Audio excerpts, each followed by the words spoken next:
In our last lesson, we learned about Andrew Jackson and the Battle of New Orleans. Remember, the Battle of New Orleans was a very important event because it kept the British from gaining control of New Orleans and the Mississippi River. If the British were able to take control of the Mississippi River, they would have been able to cut off supplies that Americans needed. It was one of the last battles of the War of 1812. Today's read aloud is called Peace and Pirates. A pirate is someone who attacks and steals from a ship at sea. A privateer is a sailor on a private ship that was hired to attack and steal from other ships. So the difference between a pirate and a privateer is that a privateer was hired and is being paid to attack and steal from other ships. Before we read about our pirates and privateers, we'll go over our vocabulary words. Patriots. Patriots are people who love and support their country. The Founding Fathers are considered patriots for all that they did for our country. Navigator. A navigator is someone who plans a route from one place to another, or who guides a car, ship, or plane in the right direction.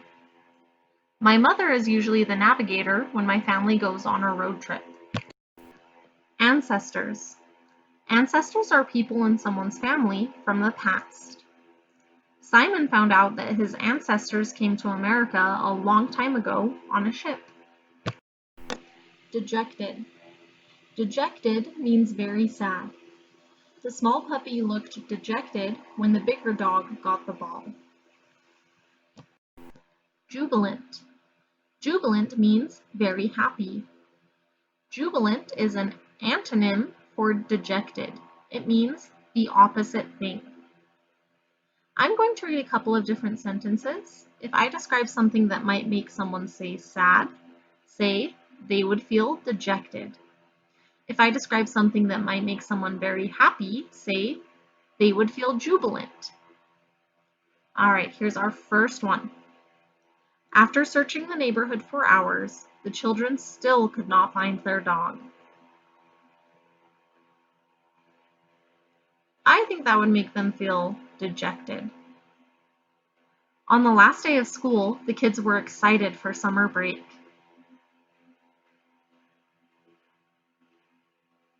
If they're excited, they're probably feeling jubilant. The children's lost dog came home all by itself.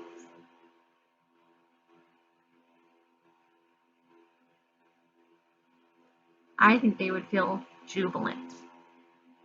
The baseball team won the championship in extra innings. I think that's another example of something that would make them jubilant. And our last one, the opposing baseball team lost the championship after extra innings. That team is probably feeling dejected. The War of 1812 actually lasted almost 3 years, started Grandfather Lafitte. It started in 1812, but it wasn't over until January 1815. Both sides won battles here and there. The Americans felt dejected when the British burned Washington, D.C., but they felt jubilant when they successfully defended Baltimore and New Orleans. Who won the War of 1812? Asked J.P. That's a tough question to answer, replied Grandfather Lafitte. There wasn't an outright winner. However, in many ways, by preventing the British from capturing several of our key ports, we felt that we had won. Did the British think that they had won? Adele chimed in. I don't know about that. I'm sure they felt that there was no clear winner. There's no question that both sides were happy to stop fighting, and Americans were relieved that the British did not gain any more land in our country. The peace treaty stated that both sides would have to accept the land agreements that existed before the war.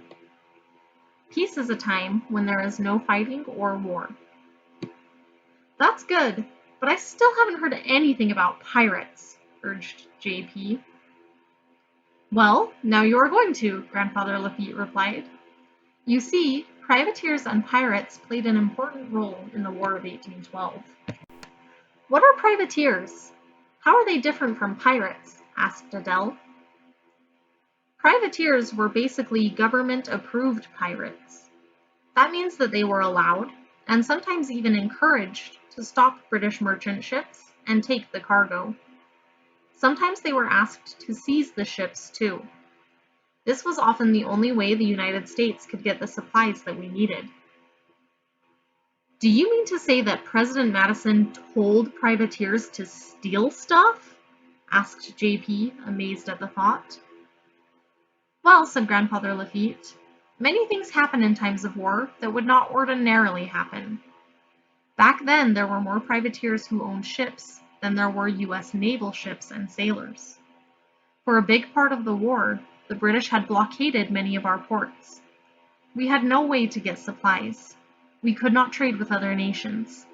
We needed all the help we could get, so these privateers helped us by taking merchant ships and cargo that we desperately needed. By the end of the War of 1812, there were several hundred perfectly legal American privateers. Were the privateers pirates before the war? Asked JP. Some privateers were pirates, Grandfather Lafitte replied, but others were young men who saw it as a way to make money. The most famous, or shall we say infamous, pirates turned privateers from that time were two brothers named Jean and Pierre Lafitte. Grandfather paused. Infamous means to be famous or well known for being bad. Jean Lafitte was an excellent sailor and navigator. He helped spy on the British when they began their attack on New Orleans. Pierre was an expert smuggler of stolen goods. A smuggler is someone who takes things illegally to another place. Because they had been pirates, they knew the swamps and bayous of New Orleans very well. A bayou is a slow-moving body of water filled with plants found in low-lying areas. Jean in particular could find his way around the dense jungle-like swamps that confused most people. Jean even created secret waterways and canals that only he and his fellow pirates knew about. They could escape from anyone who tried to capture them. They hid their stolen goods in these secret places too. They knew the area so well that General Andrew Jackson asked them to help him defend New Orleans. He offered them a full pardon if they agreed.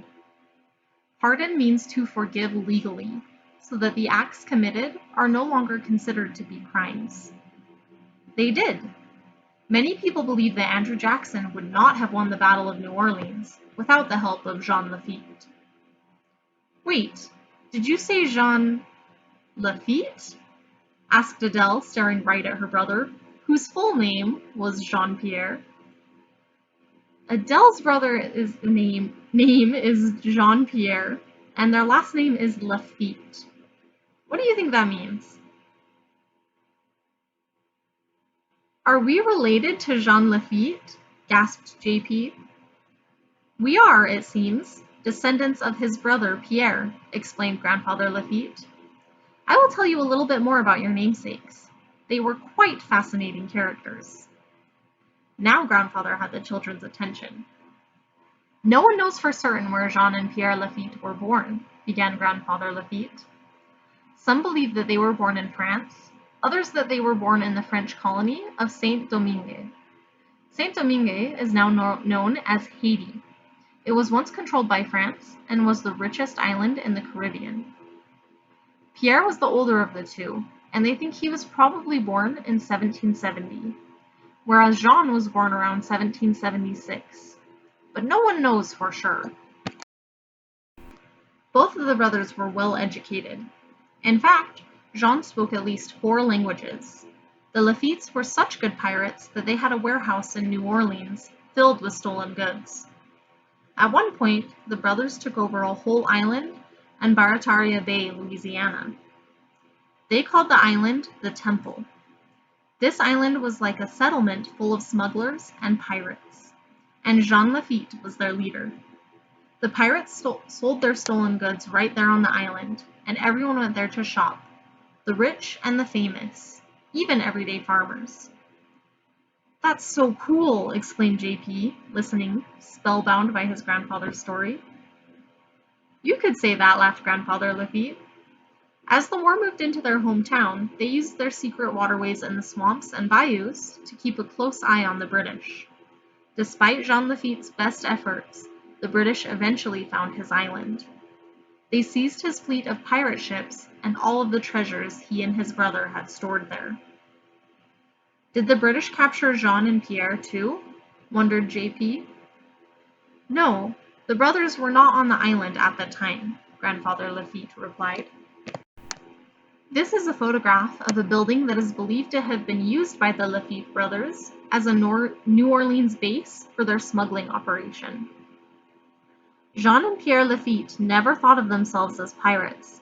They considered themselves loyal patriots and businessmen.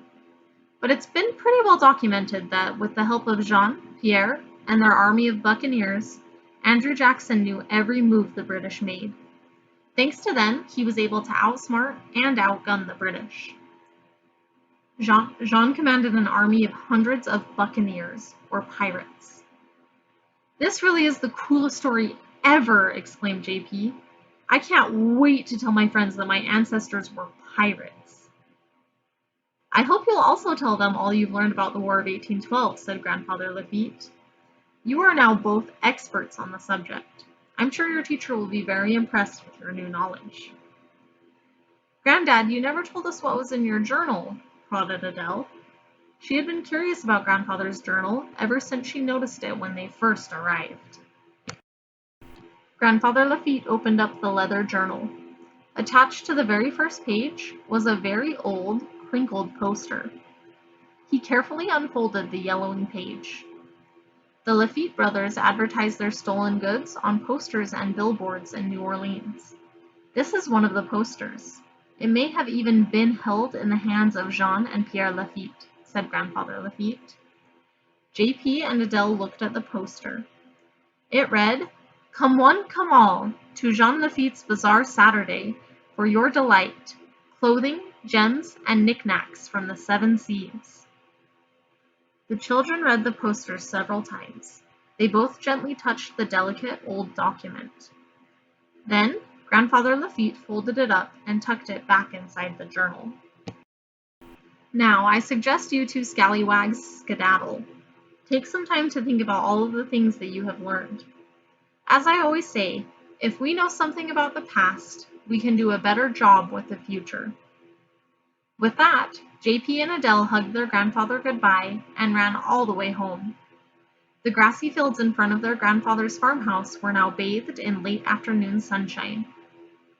"We're related to pirates, Adele," JP said in a loud whisper to his sister as the two raced excitedly home. "I know," whispered Adele. "I just don't know if we should tell anyone." What do you think? What do you think you would do if you found out you were related to pirates?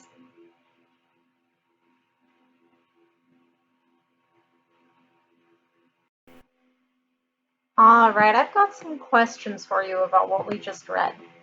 My first question is, why was it difficult for the United States to get supplies during the War of 1812?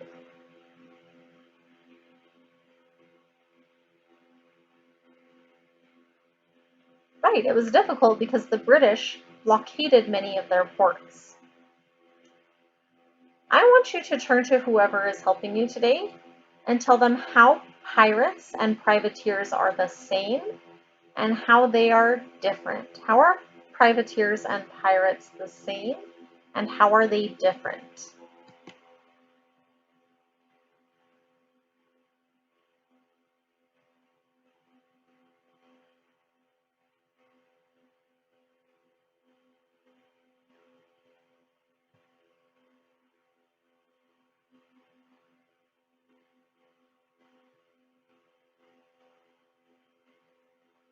What skills did Jean and Pierre Lafitte have that made them successful as pirates?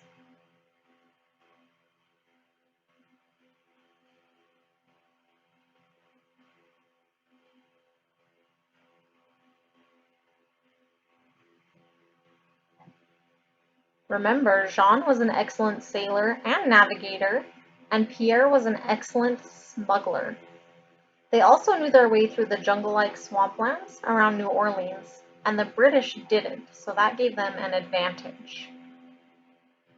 What did General Jackson offer to do if Jean and Pierre agreed to help him defeat the British?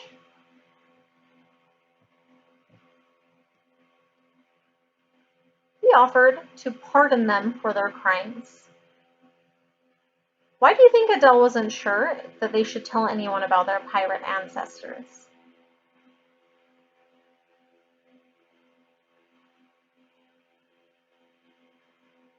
Would you want to tell people if your ancestors were pirates?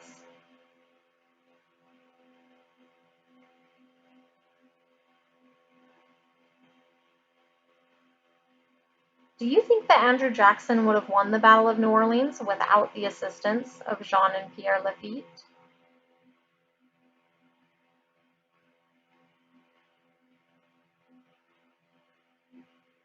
Do you think it was right to pardon them for their crimes?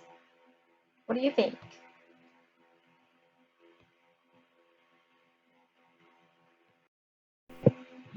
There is no assignment for you to turn in for this one, so you are all done for today. Thank you for listening along with me, and I will see you guys in our next lesson.